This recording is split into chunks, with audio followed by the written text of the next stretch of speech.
All right, so the guys are working on, welcome back. What are you guys working on? So we got struts and links on this car. We got headlight assemblies, doing a little image upgrade on the Tucson. We are gonna do a tire replacement and tire monitor diagnostic here. Boys got the oil pan off the Honda. It only takes 2.1 hours, which I think is a little off in my opinion, especially when you're dealing with this old turd of a car.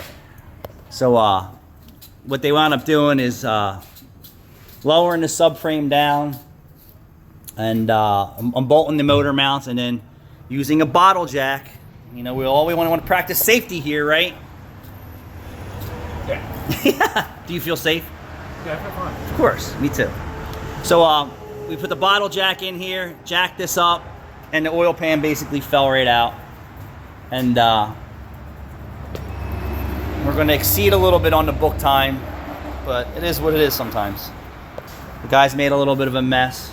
I can't stand sometimes everything's a mess.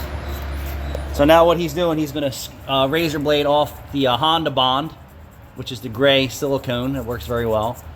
And then he's going to brake clean all that up, and then we're going to prep our aftermarket oil pan, and then we're going to glue it back in and get it going. Thanks for watching, everyone.